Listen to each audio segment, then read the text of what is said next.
My name is Rex. The name of my talk is Fake Shemps and the Rogue Princess. I know it's very esoterically named. Hopefully it makes sense. It's about entertainment and language, and we're going to start off with some words that actually exist right now. First, Fake Shemp. In 1951, Shemp, that's him there in the middle, died of a surprise heart attack, and he had to be replaced on a Three Stooges movie. It was not until 1981 when Sam Raimi came along, and a bunch of people quit the making of The Evil Dead, and he decided to fill the cast with his friends, and he called them Fake Shemps in honor of the Three Stooges. A related concept is the other Marty. As many of you know, Eric Stoltz was originally in Back to the Future playing Marty McFly, and then Michael J. Fox came in like halfway through the making of the film to replace him. Another fake Shemp is, of course, the time that Dick Sargent replaced Dick York in the great 70s show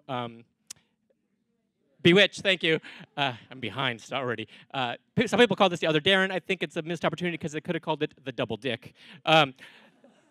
Crispin Glover, this is where it starts to get interesting. Crispin Glover, of course, was George McFly in the first Back to the Future, but he refused to reprise his role in the second. He sued, and he won. He sued the producer and the director of the film. And because of that, today there are restrictions on using fake Shemps in movies. So that's video. We're going to cut to audio really quickly. When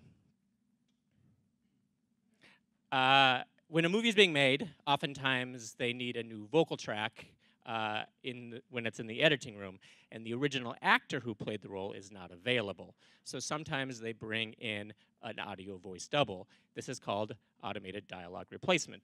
The most famous example of ADR is James Earl Jones, of course, doing Darth Vader, who actually probably never even put on the helmet one time in his life. Almost all famous actors have an audio stunt double.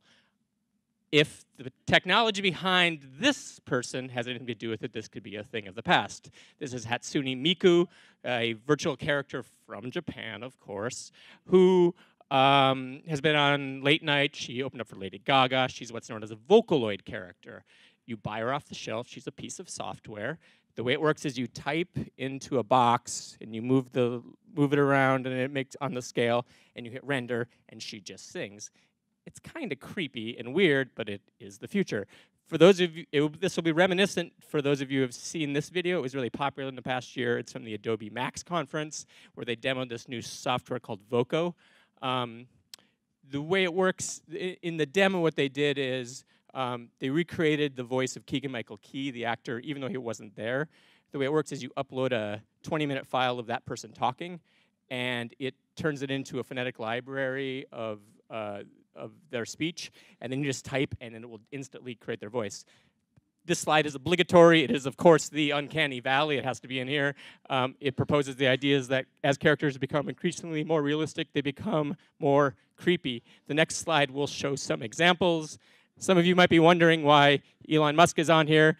That is just because he is the subject of my favorite conspiracy theory, which is that Elon Musk is actually a space alien robot who has come to Earth to build a spaceship to get home.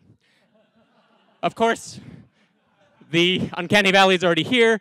I watched all of Rogue One before realizing that Peter Cushing, who died in 1994, had been recreated through CGI.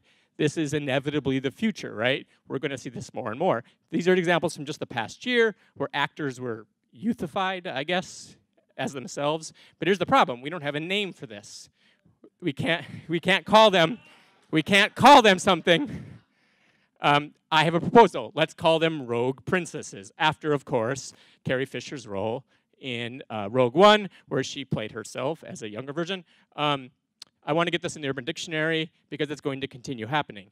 Everyone knows that someday Tom Hanks is going to die, and some jackass is going to think we're going to have to create, again, Forrest Gump and put Trump in it. It's like practically inevitable. Just as someone thinks we should clone Kanye someday, this will happen. So I'm going to end on a prediction, which is that someday someone will create a movie in which a character who is long dead is revived through CGI and wins an Oscar. That rogue prince will probably not be fake Shemp. Thank you.